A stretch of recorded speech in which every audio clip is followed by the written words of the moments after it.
Soundwave TV. I'm Christina. We're here with the mighty Bullet For My Valentine.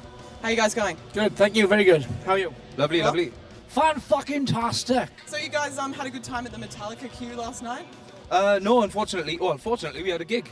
Oh, really? I don't know if it's a good thing or a bad thing. We missed the barbecue, but we did a gig, so. How was the first show of the tour? Yeah, it was good. Yeah, cool. It looked pretty packed and sold out, so kids seemed to enjoy it. Yeah, excellent. So you guys were here a couple of years ago. What's it like sort of being back, you know? Does it feel familiar and... It's nice to be back sober. Really? Last time I was drunk. Are you guys sober now? Well, sober on show day. Today we are. What? Moderately. Speak for yourself, baby.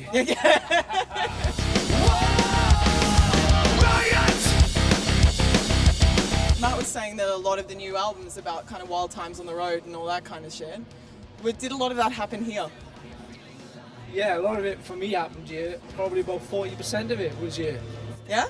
I think it's just pretty much everywhere. You get into such a weird routine of driving to the next show, playing the show, drinking beer, waking up, doing a show, drinking beer, waking up, doing a show, drinking beer, taking loads of excess, whatever, and repeat.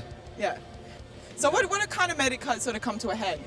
We would have died otherwise, so, you know. I'm glad you it's- didn't. Yeah, I mean, I think it makes for a tighter unit anyway. So you guys feeling a lot more sort of inspired? Less hungover? Yeah, less hangover and more energy to do things in the day. Yeah. So what was it like, what was sort of unique about, say, this record this time around sort of thing? More positive. Yeah? A lot of demons got out, and on this album we cut out all the shit and just got straight to the point.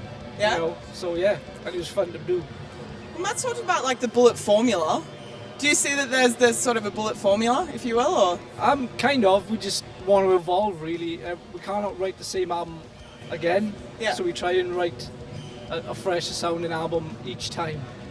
So some people don't like it, some people like it.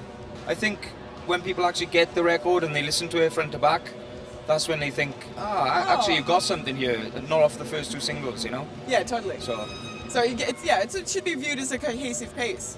yeah, absolutely. It's, front to back, I think it's a great record. It's really strong. Yeah. And I think we all think it's probably one of our strongest so far, but we're going to say that, you know? Do you think it's hard when you start out pretty heavy? And I mean, like, I remember when you guys had Scream and Fire and it was like a number one, they were playing it during the day, and I was like, yeah, heavy music during the day, this is awesome.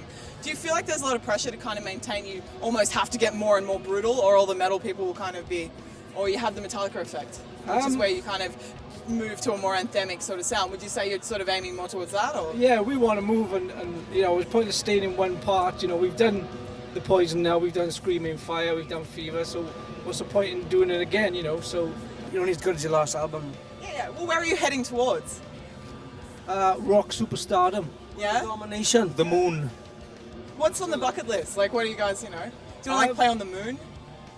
The bucket list as Bullet, I think, has already been ticked off, you know, opening for Metallica, etc., and my Iron Maiden. But I think our overall goal as Bullet is to become the next Maiden or Metallica. Fingers crossed. Yeah, I think we want to become a classic band in the sense of longevity, great albums, and just timeless classic songs, you know? What's the biggest learning you think you can learn from Metallica's career, sort of thing? For me, with all this negative thing with our new album, I mean, they get it all the fucking time, so just ignore it. And it's almost sort of inspiring to be a band that's loved or hated in some ways, because it means that you've generated an emotional response. People give a shit enough to say, fuck you, and that's sort of almost valuable in itself in some way. Anyway. Yeah, as long as they're talking about the band, it's great. Yeah. What do you think? Yeah, whether it's good or bad, they're talking about us. What's the most constructive criticism you've received? Your new album's shit. It's not. Don't pee in the wind. Don't pee in the wind. yeah, The Piss in the Wind is a very good one, actually. How does opening for Metallica compare to Maiden? Because I know Maiden's a hard crowd to open for. Do you think was- what's more brutal? Maiden was definitely more brutal. We were all getting hit by, flying objects, and people are out in the car parks making signs just to piss us off in the crowd and shit. So I got a great story. It was like 20,000 people Maiden show. They're all booing us, whatever. So at the end of the show, I throw my sticks out. And then I turn around and they throw them back, it's me in the back. I mean, there's nothing you can do in that situation, just shrug it off, you know. But do they, I guess, like especially like bands like say Bring Me the Horizon, who obviously have quite combative shows at times. Like, does it kind of? I guess it would kind of reinforce a sort of a solidarity on some level. Yeah. Not that you guys are, you know, kind of dealing with that level of like punch on. No, it just gave us thicker skin and even more of a drive to become a better band, you know, to shut these bastards up. Do you think there's any dangers in metal being diluted for a broader audience, or? I think metal is saturated at the moment. Yeah. There's so many bands doing the same thing. It's difficult, especially the newer bands. It's difficult to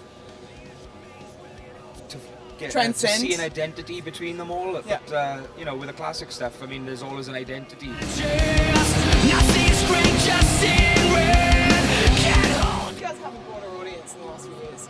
Do you think the audience has changed, or do you cater to a different fan? Like, do you think of? No, we always write for ourselves, and that's the beginning and end of. If we're not happy, then it doesn't go out. But we have noticed a lot of more like popular people, like radio type of people, buying our albums, which is cool. You know, I like it. I mean, more to the Bullet Party, the better. You know. Do you find being from a more sober place is makes it easier, or like I was talking to like Devin Townsend, for example. He like got sober just from smoking weed and just found it hard initially, but then made 4 albums in 2 years. So it's interesting to kind of go from different places. Like, where do you feel most inspired? Can you come at it when you're like, you know, you've had a huge one? And I feel more. This is really weird. Going back is when I wake up drunk the next morning. I swear to God, I can write. I'm ready to jam then. But it's kind of hard because I can't do that anymore. What do you think? He's still pissed. He's still pissed, yeah. I like beer. Yeah, it's good, isn't it? Yeah, my favourite. But are you still knitting? I have to ask. No. Are you still knitting, or is that I actually gave it up for beer. Yeah. I find it difficult to knit when I'm drunk. I know, it'd be pretty fucking epic if you could actually knit drunk. Like, that's pretty badass. Like, fuck a cool solo. Like, this guy can, you know, knit drunk. Shred knitting. Time to explode, chambers empty, time to reload.